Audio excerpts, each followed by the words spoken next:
Oi, tudo bem? Eu espero que você esteja bem. E caso você não esteja tão bem, o meu desejo é que até o findar desse vídeo, que nessas palavras algo possa te fazer melhor.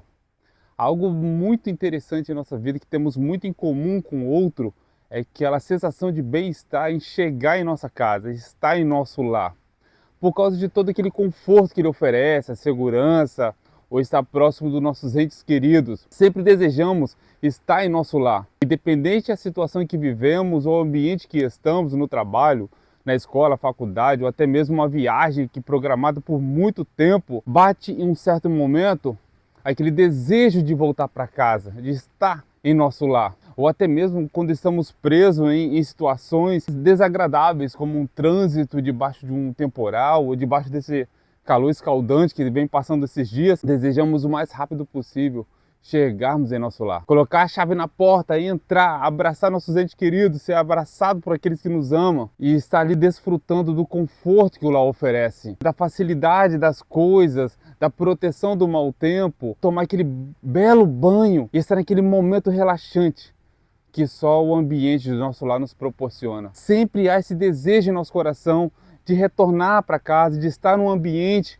que nos faz bem, que nos dá aquilo que nós desejamos. Eu queria te fazer um desafio agora. Vamos supor, se você fosse convencido que você não pode mais voltar para sua casa, você está proibido de colocar os pés no seu lar, de desfrutar tudo aquilo que o seu lar oferece, o que você faria? Qual seria a sua reação nesse momento? Você estaria disposto a fazer qualquer coisa? E se isso entrasse no seu coração e você assumisse, eu estou disposto a fazer qualquer coisa para voltar para minha casa, para voltar para o meu lar, estou disposto a me submeter a qualquer coisa que possa ser me oferecido para eu poder estar no meu lar. Lucas, ele descreve essa história. A partir do capítulo 15, Jesus conta uma parábola que tem 3 histórias de 4 perdidos. Uma ovelha perdida, uma dracma perdida e 2 filhos perdidos. E hoje nós vamos nos atentar, hoje nós vamos conversar sobre a história do caçula perdido, que ele já não achava sentido mais em viver na fazenda do seu pai. As coisas ao redor dele não davam mais prazer. Talvez em uma das suas andanças do seu pai para a cidade para vender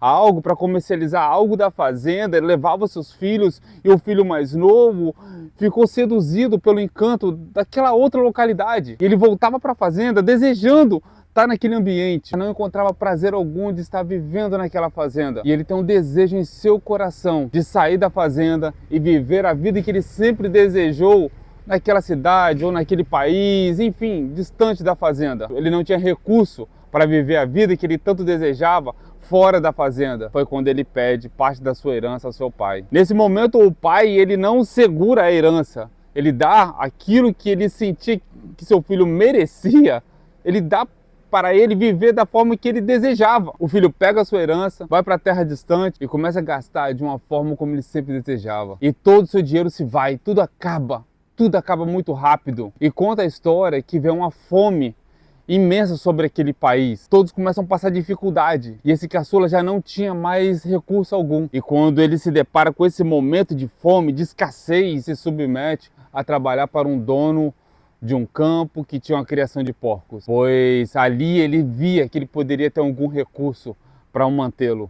Mas antes que chegasse o seu salário, já estava com fome. Deseja comer até mesmo a comida dos porcos. Pede para comer aquelas alfarrobas, são como vagens, e até mesmo isso é negado a ele. E eu queria te convidar para ler essa passagem que se encontra no capítulo 15 de Lucas, a partir do versículo 14. Depois de ter consumido tudo aquilo, toda a herança dele, sobreveio àquele país uma grande fome e ele começou a passar necessidade. Então foi pedir trabalho a um dos cidadãos daquela terra e este o mandou para os seus campos a fim de cuidar dos porcos. Ali ele desejava alimentar-se de alfarrobas que os porcos comiam, mas ninguém lhe dava nada. Então, caindo em si, disse: quantos trabalhadores de meu pai têm pão com fartura e eu aqui morrendo de fome? Vou me arrumar, voltar para o meu pai e dizer: pai, pequei contra Deus e diante do Senhor, já não sou digno de ser chamado seu filho. Trate-me como um dos seus trabalhadores. E arrumando-se foi para o seu pai. Vinha ele ainda longe, quando seu pai o avistou e, compadecido dele, correndo, o abraçou e beijou. E o filho lhe disse: pai, pequei contra Deus e diante do Senhor, já não sou digno de ser chamado seu filho. O pai, porém, disse aos servos: tragam depressa a melhor roupa e vistam nele, Põe um anel no dedo dele e sandália nos pés. Tragam e matem um bezerro gordo. Vamos comer e festejar. O filho, quando estava nesse chiqueiro, procurando se alimentar com os porcos, ele tem uma ideia. É quando ele cai em si. E quantas vezes em nossas vidas nós caímos em si. E caímos em si e aquele peso do que cometemos de errado vem à tona em nossa mente. Começamos a pensar e a costurar vários tipos de pensamentos, estratégias, como esse jovem fez. Quer saber? Eu vou voltar para a fazenda do meu pai. Vou engolir todo o orgulho, tudo aquilo que eu fiz, toda a herança que eu pedi para ele. Meu pai deve estar enfurecido, ele não vai me aceitar de volta como filho, mas eu tenho uma ideia, eu sou filho dele, eu fui criado naquela fazenda, ninguém conhece aquele ambiente tão bem como eu. Eu vou me oferecer para ele para ser um trabalhador. Lógico que ele vai me contratar. Ninguém conhece aquela fazenda tão bem como eu. E podemos imaginar ele no caminho redigindo a conversa dele, o plano perfeito que ele tinha na mente dele, de encontrar o pai dele e se submeter a ser um empregado do pai. E esse filho ele vem andando de longe e o pai vê ele. A partir desse momento o pai lança fora tudo. Ele começa a correr e abraça o filho. O filho começa a falar: pai, pequei contra o céu e perante ti, eu não sou digno de ser chamado teu filho, me contrate como um de seus trabalhadores, me empregue nessa fazenda, me dê um trabalho nessa fazenda, porque o filho sabia que a fazenda poderia dar a ele pão, poderia dar a ele abrigo, poderia dar proteção, poderia dar tudo para ele a fazenda. O pai nesse momento ele nem dá ouvido ao filho, ele vira o rosto para o lado e fala: ei, tragam um anel novo, tragam sandálias, tragam roupas novas para esse meu filho, porque ele estava perdido e foi encontrado. Tragam também um bezerro e matem-o, vamos dar uma festa, porque um filho voltou para casa. O filho ele tinha ideia de voltar para ser um trabalhador. O pai em momento nenhum ele enxergou o filho dele como trabalhador. Sempre chegou como filho. Essa é a nossa identidade, de sermos filhos de Deus. O mundo, as pessoas podem nos olhar de uma forma bem diferente, como alguém comum, até mesmo preso na religiosidade. É muito comum as pessoas olharem um outro como servos, trabalhadores, mas a nossa identidade é a identidade de filho. Por muitas das vezes podemos pensar em sermos recebidos por Deus como um Senhor, aquele que tem um cajado de ferro para nos bater, mas Ele está para nos abraçar. E às vezes olhamos, quando erramos perante Deus, uma distância que inalcançável, que Deus não pode mais nos alcançar. Criamos essa métrica humana, mas só que a palavra de Deus é muito clara em dizer que não há profundidade, não há largura, não há distância que Deus não possa encontrar, que Deus não possa ir até você. Essa distância nós criamos em nossa mente, pois a verdadeira distância do pai para o seu filho, de Deus para o teu filho, é a distância de um abraço. Em Mateus capítulo 14, fala aquela passagem de Jesus caminhando sobre as águas. E os discípulos estavam no barco olhando Jesus vindo caminhando sobre as águas. E Pedro ele fala assim: Senhor, me permita ir até você caminhando. E Jesus fala assim: pode vir, Pedro.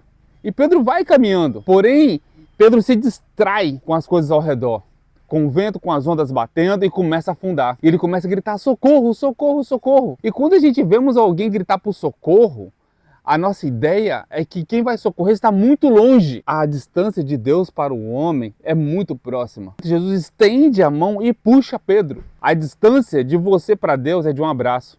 A distância de você para Deus é o estender da mão e te puxar de volta para o barco. O nosso Pai ele não quer que a gente venhamos ter em nosso coração e nossa mente: eu vou voltar para casa, eu vou voltar para aquele ambiente, para aquela comunidade que eu vivia, para ter de volta tudo aquilo que eu fazia antes, tudo aquilo que eu tinha antes. Era tão gostoso, era tão prazeroso. Sim, tudo bem. Mas Deus ele não quer apenas isso. Principalmente Ele quer que você volte para Ele. Devemos estar com a mente, a motivação, a intenção no caminho certo. Devemos sempre fazer as coisas bem intencionados. Eu desejo estar com o meu Pai. Estar com o Pai, consequentemente, vamos ser tudo aquilo que precisamos para viver. Muitas das vezes não o que desejamos, mas Ele vai dar o que precisamos. E o que o Senhor nos dá vai muito além do que nós desejamos, do que nós imaginamos, do que nós possamos construir nossos pensamentos. Não deixe que nenhum pensamento, independente do que você fez, do que causou em sua vida, o pecado que você fez, não há nada nenhum pecado que Deus não possa te perdoar. Não há distância que Deus não possa te socorrer. Ninguém frustrou tanto Deus que Ele não possa te perdoar. As emoções de Deus são maduras, estão no lugar certo. Não há frustração no coração de Deus. Ele está de braço aberto, te esperando você voltar e te dar um abraço. E esse abraço, o nome é graça. E a graça, ela é escandalosa. Muitos podem olhar, mas como assim ele está sendo perdoado? Como assim ela está sendo perdoada de um dano tão grande que fez? A religião, as pessoas podem querer, de alguma forma, nos distanciar de Deus, mas crave em sua mente sua identidade. Você é filho, você é filha. Ninguém pode tirar isso de você. Pois quem te comprou foi o próprio Cristo com o sangue dele na cruz. E assim te fez pertencente a essa família de Deus. Caso você deseje voltar para os braços do Pai, de retomar a tua vida, a tua jornada com Ele, faça isso o mais rápido possível. Pois aquele que procura Deus, procura se aproximar de Deus, Deus se aproxima dele. Deus resiste apenas ao orgulhoso, ao soberbo, mas aquele que confessa seus pecados, ele encontra misericórdia, ele encontra graça e Deus vai te conceder uma nova vida, uma nova história. Ele vai escrever em você uma nova história. Algo muito interessante quando nós lemos o nome, né, dessa história, que é a parábola do filho pródigo, a história do filho pródigo. Mas na verdade mesmo, quem foi pródigo foi o pai. Pródigo é esbanjador, pródigo é gastão. E nós podemos ver que o filho foi assim. Mas só que o pai foi mais pródigo do que o filho, porque o pai, ele esbanjou misericórdia, ele esbanjou amor, ele esbanjou perdão, ele recebeu o filho. O verdadeiro pródigo é o pai, porque o seu amor é infinito e não há nada que possa separar você do amor de Deus, que está em Cristo Jesus. Você faz parte da família de Deus. Volte para os caminhos do Pai, você faz falta. É sério, você faz falta na mesa. Na mesa tem um lugar separado para você, no partir do pão, no beber do vinho. Volte, hoje Ele está te chamando. Se você tem algum amigo, alguma amiga que deseja voltar para o caminho do Pai, ou que você sente em seu coração que essa pessoa precisa voltar, mas você não consegue falar isso para ela, manda esse vídeo, pois ainda a porta está aberta. O pai ainda está no portão procurando ver cadê meu filho que não volta. Ele não vê a hora de ver o filho dele dobrando a esquina ao longe, voltando para correr e abraçar, para poder gritar socorro e ele estender a mão e puxar. Volte. Nosso pai não vai te tratar como o mundo trata. Não trata. Ele não vai. Ele ama. Ele não vai dar o que o mundo dá. Ele vai dar algo muito melhor. Ele vai dar uma nova aliança, novas sandálias, novas roupas. Vai te dar um banho, tirar esse cheiro de chiqueiro. Vai te dar um beijo, que a graça vai te abraçar e vai te fazer sentar à mesa. E para todos aqueles que voltam, há uma festa. E se hoje você está vendo alguém voltando para o caminho do Pai, para os braços do Pai, abraça ele também, comemora essa festa. Não fica murmurando do filho que estava distante. Abrace ele, ame como o Pai ama. Porque o pecado a gente só combate de uma forma, com arrependimento. Se arrependimento no coração e o pedido do perdão, o pecado, ele é perdoado. Então venhamos nos arrepender e voltar. Engolir todo orgulho. Voltar não com ideia da casa, mas voltar com a motivação de estar com o Pai. E Ele assim vai nos abençoar. E eu gostaria de, nesse momento, estar fazendo uma oração. Por você, por mim, por todos nós. Se você pode acompanhar essa oração nesse momento, amém. Mas caso o ambiente onde você está, você não pode fechar os olhos e acompanhar, apenas concorde em seu coração, amém? Nosso bom Deus e nosso bom Pai, eu oro por Ti, Senhor. Eu oro a Ti nesse momento, em favor de cada filho e cada filha seu, Senhor, que está distante.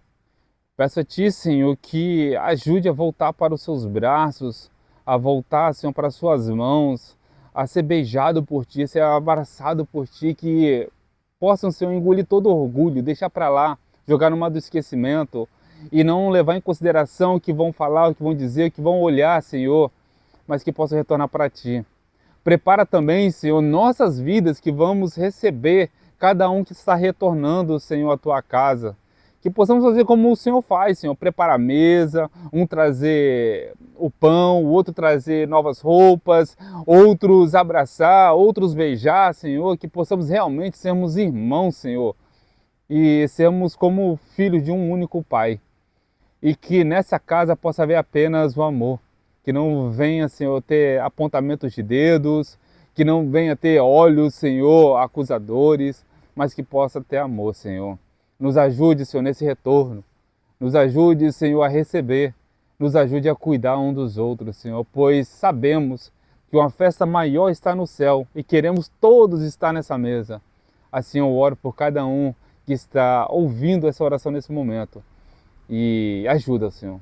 Assim eu lhe peço em nome de Jesus. Amém, Senhor.